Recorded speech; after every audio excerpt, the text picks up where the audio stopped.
Coming up on Daily Iowan TV, the new TA, what actions did the university take, and what do students and faculty have to say? We have it in just a bit. And Teaching with Tech, we have the story on how one student is breaking continental barriers to teach a foreign language. A must-win in Kinnick, pregame is just around the corner. We have all that at the top of the hour. Daily Iowan TV is happening now. Tom Brokaw. For more than 100 years now, the University of Iowa community has been waking up to the Daily Iowan. Today, it's the largest newsroom in eastern Iowa. And now you can see the news every night on Daily Iowan TV and get it anytime worldwide at dailyiowan.com.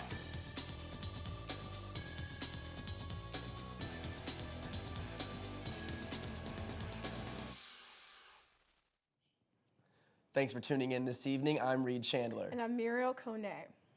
We begin today with an email scandal involving a University of Iowa teaching assistant. The TA was removed today from her position, and our own Kevin Glick has reactions from students and faculty.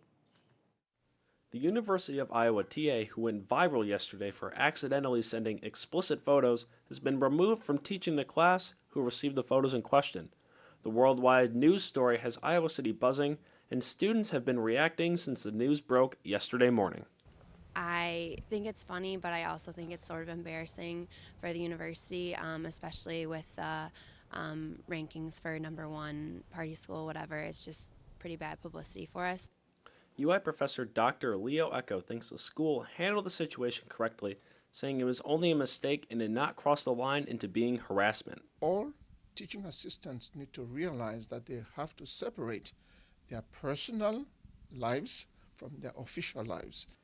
One student is concerned that the story, combined with the party school ranking and the Vodka Sam saga, are giving the university a bad reputation. Hopefully people outside understand that Iowa's more than just one issue or a party school. Kevin Glick, Daily Iowan TV. And some good news for in-state students. The Board of Regents met in hopes of extending tuition freeze for a second year in a row. The Regents are waiting for Governor Branstad and lawmakers to approve a 4% increase in funding to make it official. One UI student is getting a head start to her teaching career by Skyping across the globe. Our Daily Iowan TV reporter Chelsea Brown has more. As 7:10 a.m. strikes Jenny Lawler's alarm clock, she knows exactly what time it is, time for work. But Lawler doesn't have to go far for work because she works from home. She situates herself right down the hallway in a study area quiet enough to have a one-on-one Skype conversation. But what exactly is she doing over Skype? She teaches students from South Korea English. Well, actually, I have a Korean friend, so I really like talking with her family and stuff and teaching her family American stuff. It was just fun, so I thought that I'd be interested in this. Lawler received this job opportunity from a student who came to her Foundations of Education class. Since she received the job, Lawler now works 5 days a week for a company called Smile Talking. A typical session starts out with the alphabet. It would be like A,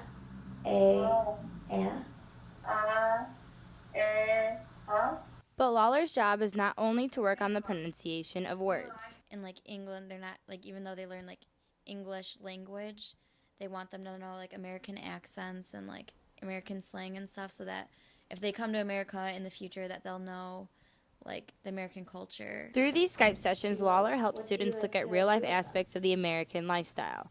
Most students plan to come to the U.S. in the future, so when they do, our way of life doesn't come as a complete shock. Chelsea Brown, Daily Iowan TV. And much more still to come on Daily Iowan TV. We're breaking down the film to this weekend's matchup between the Hawks and Cats in sports. But first, let's check in with Kelsey Kniff on what we can expect for weather this week.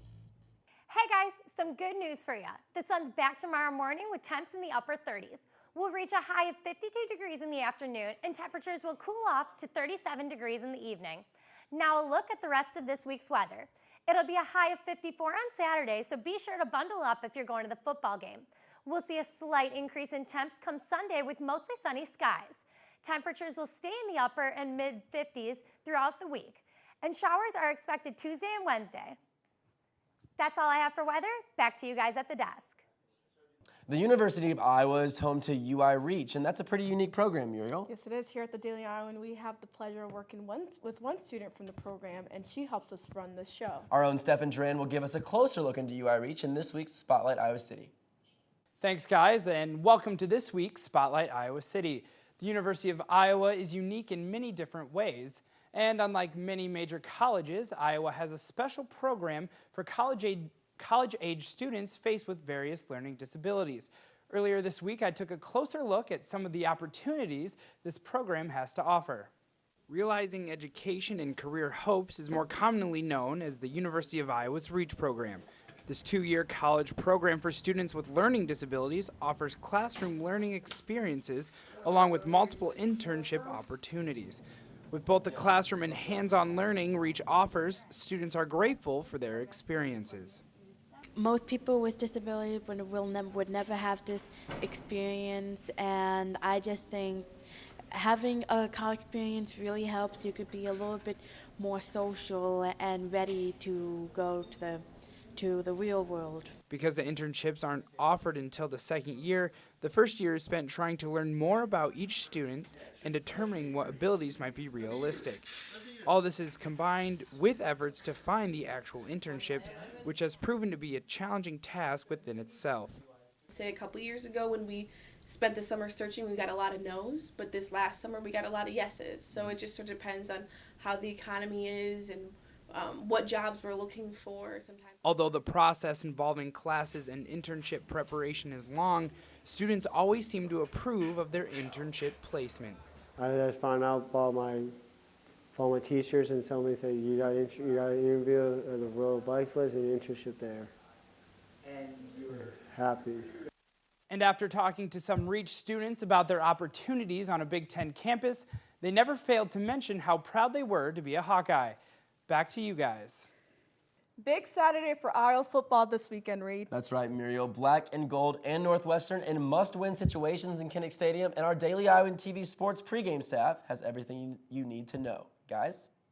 Thanks, Reed. Pregame back in the sports studio with T-minus 48 hours left until the Hawks and Cats battle inside Kinnick Stadium. Alongside Miss Lauren Moss, I'm Josh Bolander. A lot to get to on the program tonight, Josh. We got the latest injury report and power rankings for week 9 of the college football season on the way, but we kick things off in the film room first. Our football editor, Ben Ross, also on tap and ready to bump us off set in just a couple of minutes with his latest rant too. But as mentioned, Jordan, Cody, let's break down the Cats. Thanks, guys. Welcome back to the film room. Jordan Cabielis alongside Cody Goodwin. Hawkeyes getting set to take on the Northwestern Wildcats this weekend. Cody, we got some film here from Northwestern News Network. What are we taking a look at today? We're going to take a look at first the athleticism of Kane Coulter. It's been known all week that he's going to suit up against Iowa. He's going to get some playing time. So we're going to look at this play here against Michigan Northwestern earlier this year. Coulter takes the snap. Kind of a rough part of the field. Coulter looks to pass, but the circle there, we circled the blocks that Northwestern's linemen and running back are going to take there. Coulter is going to follow the arrow as the play proceeds and kind of skate through the blocking and use his elusiveness and that athleticism to get down the field, pick up a nice chunk of yardage to get Northwestern out of that hole. They were backed up behind their 10 when that play started. So he's really this athletic quarterback, dual threat, has a nice arm, and has really had Iowa's number over the last few years. Another thing to look out for, and at first we're going to show you this Iowa-Minnesota clip of a run game for Iowa. We go to the film here, and at the beginning here, you can see we're going to stop it there. Circle, that's Brandon Scherf on the far left at the top of your screen. The rest of the blocking taking place below you, making a wide hole for Mark Wiseman as the play continues. And he's just easy pickings there for a guy like Mark Wiseman. And then when you go to, and I just want you to keep an eye on that play as we go to this Ohio State Northwestern piece of film. As the play proceeds and Braxton Miller takes the snap, notice it's a very similar formation that Ohio State is able to take Northwestern, take the linemen out of the game with good blocking as the play continues. Carlos Hyde makes the rest of it look easy with a score against Northwestern. And so it's not that Northwestern has a bad rush defense, but it's just that Ohio State was able to handle them there, and that's something Iowa's very capable of and is going to have to do to exceed. Iowa's faced 2 straight top 10 rushing defenses, Northwestern 69th in the nation. Josh and Lauren back in just a bit, but first let's toss it back to the studio where Ross Rant starts in 3, 2, 1. If it's not broken, don't fix it. This is an adage I've come to live my life by. I've learned to never take a math class here at Iowa, the best way to steal my neighbor's Wi-Fi, and which pickup lines do and don't work. The Iowa Hawkeyes came out flat in the second half this past week against the Buckeyes, eliminating the heavy tight end set that earned them a halftime lead in Columbus. If Iowa head coach Kirk Ferentz bases his offensive philosophy on execution and consistency, then why is he allowing Greg Davis to fool around with the game plan? I understand making adjustments at halftime, but the Hawkeyes over-adjusted and it cost them the game in Columbus. Please, Mr. Davis, if you're watching, I beg you to listen to what I'm saying here. If it's not broken, don't fix it. And our weekly power rankings, they are never broken. You can catch them right after this. Back to you guys. We're bigger, we're deeper, and we're more experienced than we've ever been. Here's White, ducks it through. Cummins gets the step on the drive, score it, and a foul. Barber with the play made to Aaron White.